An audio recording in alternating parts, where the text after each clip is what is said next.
ministro da noite, pregador. É um cara que bate no escanteio, vai lá e faz um gol de cabeça. É um cara casado aí que é uma referência no serviço, né? Vejo que tu és profeta. Eita! O cara aí tem um chamado ministerial, está crescendo, está aprendendo, está fazendo remo, vai formar, futuramente vai fazer escola de ministro também, em nome de Jesus. É pai, né, da Pâmela, que é ministra de louvor aqui da igreja, toca bateria, você já sabe quem que é, né? Vem cá, meu irmão. Amém, glória a Deus. Irmãos, quem está com expectativa? Glória a Deus. Tem que estar, porque o irmão falou, né? Cobrar o escanteio, correr, cabecear e já correr pro gol para defender a bola. Você tem que estar com expectativa. Queridos, antes da gente iniciar a palavra, feche seus olhos, vamos fazer mais uma oração. Senhor, meu Deus, meu Pai, neste momento, tenha liberdade, meu Pai, de falar na minha vida, de falar através de mim, Deus. Eu não sou só filho, mas também sou um vaso do Senhor, Pai. Tu me usa, papai, em nome de Jesus. Segundo a sua vontade, segundo o teu querer, Deus. Em nome de Jesus. Amém, Pai. Queridos, a palavra de hoje é basicamente um pouco fazendo o resumo de tudo que aconteceu até aqui, a esse exato momento. Já tinha dias que eu estava com um desejo no meu coração de falar a respeito disso. Eu falei assim, cara, olha só, Deus, para mim, Deus é esquisito. É a intimidade que eu tenho com Deus, Deus é esquisito demais. O Senhor faz umas coisas acontecer que se não for o Senhor, é só o Senhor. Aleluia. Foram aqui presenteados pessoas reconhecidas, mas além disso, departamentos. E o que nós vamos falar hoje é basicamente isso: os 5 dons ministeriais. Nós vamos falar um pouco de departamentos, né? E quantos aqui sabem? Existem. Para quem já fez bem no escola de ministro, não vai.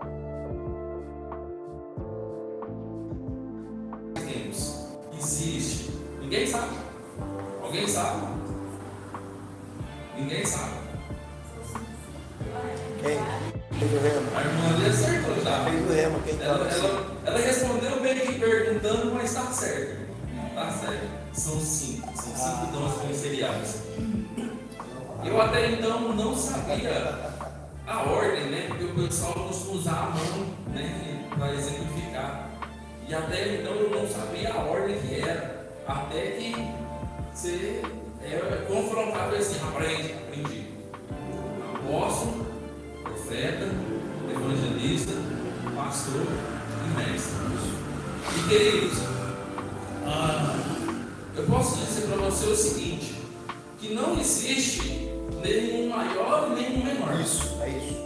Porque todos somos chamados, todos são chamados diferentes, mas para um único propósito. Amém. Que propósito que é esse? Edificar a igreja e alcançar Aleluia. o mundo com o amor de Deus. Amém, Pai. Obrigado, Jesus. Acontece que Deus usa um de uma forma e outro de outra forma. Isso. Até mesmo dentro do mesmo dom, você consegue ver apóstolo sendo usado de um jeito e apóstolo sendo usado de outra forma. Você consegue ver evangelista de um jeito e evangelista de outra forma. Profeta de um jeito, enfim, vocês já entenderam, né? E falando um pouco de apóstolo, quem quiser pode abrir a Bíblia em 2 Coríntios, capítulo de número 12.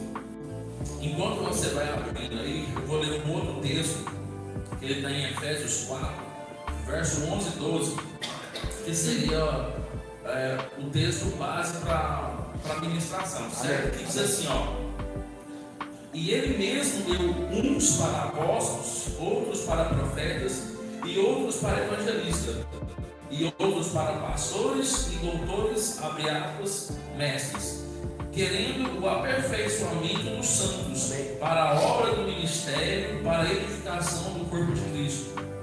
Agora já em 2 Coríntios 12, 12, verso 12, diz assim, ó: os sinais do meu apostolado foram manifestos entre vós com toda a paciência, por sinais, prodígios e maravilha.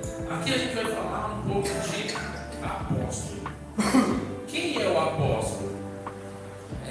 Ontem nós até fizemos a prova de encerramento, né, da aula do Rima, e havia uma questão na prova lá que dizia assim: existem apóstolos nos dias de hoje? Né? Alguns marcaram como falso, mas existem.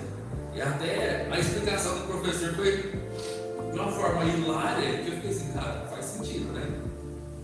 Se não existisse apóstolo, para que nós teríamos um dedão? Então, sim, existem apóstolos. E quem são esses apóstolos? Apóstolos, ele é enviado, ele é um fundador de obras, ele é o que abre caminhos espirituais, ele estabelece fundamentos, ele tem a unção de plantar igrejas, formar líderes e trazer uma direção divina. Queridos, então a gente vê que o apóstolo, ele é aquele que, antes de tudo iniciar, é ele que estava na frente. Vamos dizer que o apóstolo dessa igreja seria a nossa irmã Edilane. Edilane mesmo, né? Seria ela. Porque antes de tudo, Deus já estava preparando. Preparando o quê? Preparando o lugar. Preparando as pessoas que iam vir para cá. Às vezes ela não teve esse contato com as pessoas, com nós. Mas ela, no coração e com Deus, ela já estava preparando e exercendo isso. E um apóstolo, hoje, os apóstolos são aqueles que implantam ministérios, abrem as frentes de trabalho e têm visão para o avanço do reino. É ou não é o que a irmã testemunhou aqui para nós? Amém? E se a gente for buscar na Bíblia alguns exemplos de apóstolos, a gente vê Paulo e a gente também vê Pedro. Paulo, ele estabeleceu igrejas, treinou pastores e deixou cartas com instruções para o corpo de Cristo. E Pedro, ele foi usado por Deus para abrir as portas do Evangelho aos judeus e depois aos gentios. Então, queridos, pega isso para os dias de hoje. É o que nosso irmão fez. Amém? E agora, falando de profeta, abra sua Bíblia em 1 Coríntios, volta um pouquinho aí. 1 Coríntios, capítulo 14, verso 3. Amém, glória a Deus. A palavra diz assim, ó: e edificam os profetas, exortam e consolam. E quem são os profetas? Qual que é a função de um profeta? O profeta, ele traz revelação e direção do Espírito Santo. Ele ajuda a igreja a permanecer sensível à voz de Deus, corrigindo o rumo quando ele é necessário. Eu não sei se hoje aqui no projeto a gente tem um profeta.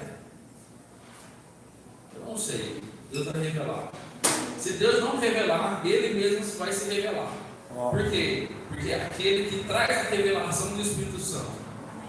A partir do momento que Deus simplesmente pegar ele e usar, aí vai ser um profeta. Amém? Então, queridos, o profeta nos dias de hoje, o profeta atual, ele não está apenas para prever o futuro, porque muitos falam assim, não, o profeta tem que prever o futuro. Não precisa ser só o futuro. Cadê? Mas também para confirmar o que Deus já fala ao coração do crente e edifica o corpo com a direção e encorajamento. Amém. Queridos, a gente está aqui todo dia declarando, Deus, que seja uma igreja de treinamentos, que seja uma igreja com luminária, com sonoplastia, enfim, coisas. E o profeta, ele chega e fala assim, é da vontade de Deus sim esse projeto, é da vontade de Deus sim que 3.000 membros vão te servir aqui, da vontade de Deus, Ele vai confirmar. Então, se você tem uma nota no seu coração, um desejo, se tem algo queimando no seu coração, e chega alguém em você e fala assim, ó, isso, confirma tudo o que você está não só sentindo, mas também já está em oração e meditação com Deus, sim, é um profeta. Eu lembro que a Pâmela, enquanto ela estava sendo, acho que quando ela estava grávida do Joaquim ainda, ela chegou aí numa consulta, e o médico do nada, ela fazia, eu tenho certeza que Deus usou aquele rapaz. Ele não faz a menor ideia do que aconteceu, mas eu tenho certeza que aquilo ali foi Deus. Eu não estou julgando que o homem, ele é profeta, mas o que aconteceu foi uma unção profética agindo na vida daquele rapaz. E do nada, ela já falou assim, não sei o que, Deixa eu te falar uma coisa. O seu filho, seu filho vai ser usado, profeta. Esse aqui eu sei que é profeta. Porque quando no primeiro mês de gestação, profeta, você quer. Oh, bem, glória a Deus. A gente sabe o peso que isso carrega, assim, mas amém, glória a Deus. O profeta, normalmente, irmãos, não tem vergonha, não. Tem que ser uma pessoa mais despachada. Por quê? Porque ele tem simplesmente que chegar e falar e transmitir o quê? A direção do Espírito Santo. Se ele for tímido, não tem problema também não. Ele vai chegar assim, ó, de um jeitinho educado, vai te chamar e falar. Amém? A gente vê que na Bíblia, Samuel foi profeta. Ele guiou Israel com a palavra e com unção. Então, queridos, esses são os profetas. E por que o profeta é esse dele aqui? Normalmente é aquele que ele fala direto. Amém? E o próximo, no caso, é o evangelista. É o dele maior, porque ele tem um alcance mais longo, né? Mais amplo. E abrindo a Bíblia em 2 Timóteo, capítulo 4, verso 5. 2 Timóteo, capítulo 4, verso 5 diz assim: mas tu, sê sóbrio em tudo, sobre as aflições, fazer a obra de um evangelista, cumpre o seu ministério. O evangelista, ele é aquele que anuncia as boas novas, ele tem paixão pelas almas e é usado por Deus com sinais e maravilhas para confirmar a palavra. Uau! E queridos, uma outra característica de um evangelista, nós aprendemos isso durante a aula do Rema agora, essa última aula. O professor disse assim, o evangelista é aquele que, independente do tempo que for a palavra dele, em algum momento ele vai começar a falar de Jesus. Ele vai começar a falar de Jesus. Ele pode voltar no tema, mas ele vai terminar falando de Jesus. E às vezes o tema não tem nada a ver. E aí ele vai chegar no final da palavra e falar assim: quem é que quer aceitar Jesus? Então o evangelista, ele é isso. Ele fala de Jesus o tempo inteiro, a todo momento. A gente vê aqui, né, pelo que o Winkley disse, ele levou Jesus para o futebol.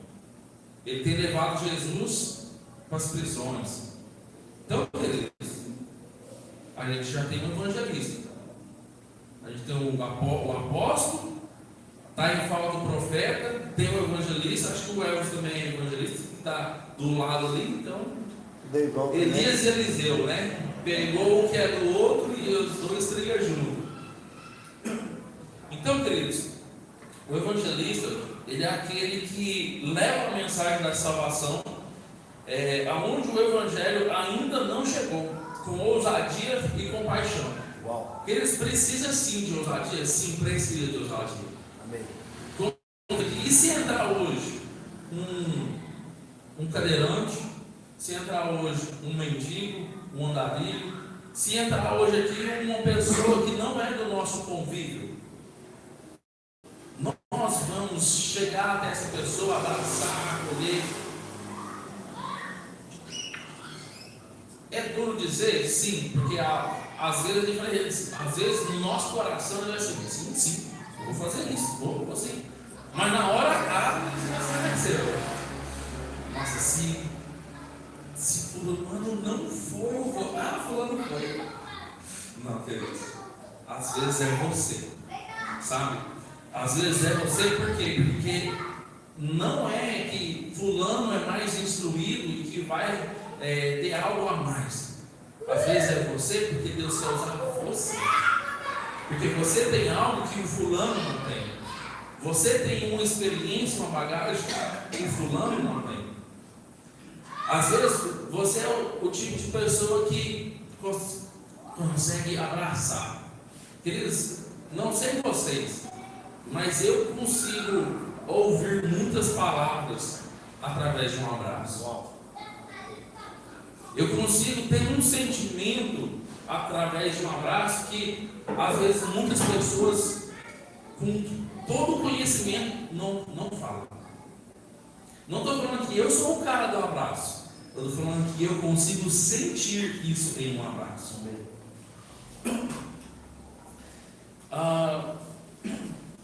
Filipe, em Atos 8, do 5 ao 8, ele pregou em Samaria e muitos foram curados e salvos. Aleluia. Ali Filipe atuou como evangelista. Aleluia. Como foi dito aqui, o ministério, 80% é bastidores e 20% é o que realmente você vê. Então, queridos, às vezes, para você estar aqui sentado, foi preciso de 80% ter sido feito na surdina, onde ninguém via, onde não tinha holofotes, você entende?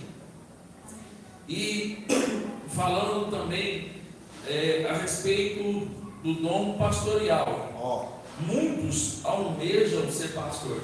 Meu pastor. Mas a grande maioria desses que almejam ser pastor não sabe o que realmente um pastor faz. Olha. E muitos às vezes chegam para um pastor e falam assim: você trabalha também ou você é só pastor? Querido, ser só pastor não é pouca coisa não. Às vezes é até mais do que alguém que trabalha. Verdade. Você consegue pensar que vamos imaginar um pastor de ovelhas animais mesmo. Vamos trazer para hoje não. Um pastor de animais, de ovelhas. Quando você vai dormir, as suas ovelhas vão dormir também? Às vezes não. E se ela não estiver dormindo e falar assim: vou para a resenha, e alguma coisa aconteceu, você não sabe. E aí alguma outra ovelha chega para você e fala assim: ó, sabe fulano? Dos cabelos cacheados, de dread. Então, lá na resenha até hoje até agora não voltou não. E aí? O que nós vamos fazer? Não é a ovelha que vai atrás. Porque a ovelha às vezes não está nem aí para ela. Mas o pastor está.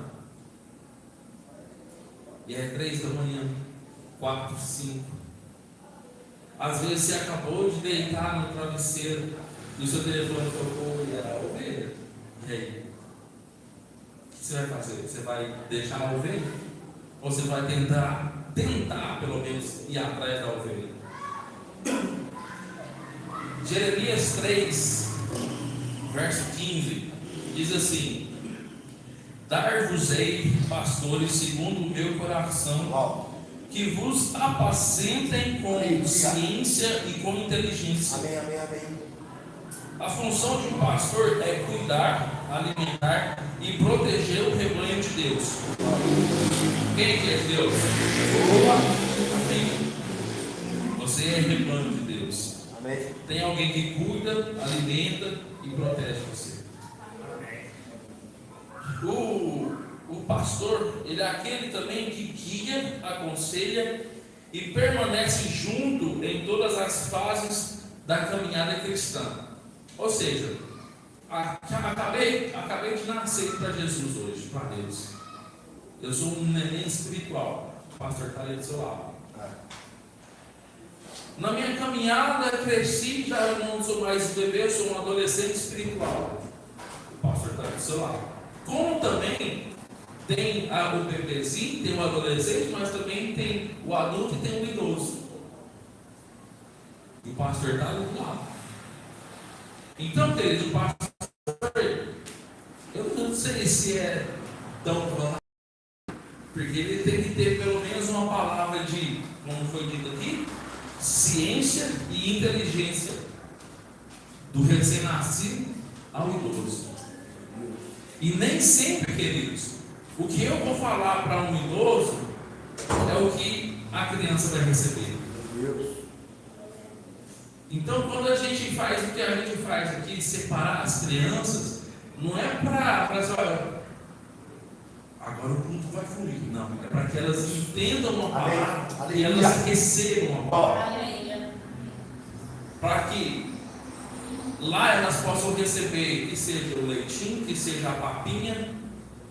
E aqui a gente já fica num mocotó, num caldo, numa feijoada. Isso. Né? Por quê? Porque se eu falar de feijoada, se eu falar feijoada para o meu menino, não sei o que é isso. Entendeu? Exemplos de pastores na Bíblia, nós temos Jesus, que deu a sua vida pelas ovelhas. Aleluia. Amém? Nós temos Pedro, que também recebeu uma missão, apacentar as minhas ovelhas, que está escrito em João 21:17. E ser pastor, como eu disse mais cedo, ser pastor é amar as pessoas como Deus as ama, conduzindo-as à maturidade espiritual. A maturidade espiritual foi o que eu acabei de falar. Eu acabei de nascer, mas eu tenho que acompanhar essa minha ovelha ao crescimento dela, ao amadurecimento dela. Amém? Último dom ministerial é o de doutor ou de mestre. Quem puder, abra a vossa Bíblia em 1 Coríntios 12. 1 Coríntios 12, verso 28 diz: E a uns pôs Deus na igreja, primeiramente apóstolos, em segundo lugar profetas, e em terceiro mestres. Como eu disse mais cedo, não existe nenhum menor e nenhum maior, certo? E às vezes, querido, o mestre na igreja, dentro da igreja, às vezes ele é meio que deixado de lado, porque nem sempre vai ser uma palavra cheia de fogo que a igreja fica, toda animada, alvoroçada, que o Espírito Santo manifesta de uma forma mais boom. Porque o mestre, ele faz o que? Ele ensina. E, ok, existem várias formas de ensinar, certo? Eu não sei a forma que Deus me usa para ensinar, mas eu acredito que todo mundo aqui está recebendo, amém? Amém. Por que eu falo isso que todo mundo aqui está recebendo? Porque, queridos, há algum tempo eu não sabia quais desses 5 dons ministeriais Deus me usava.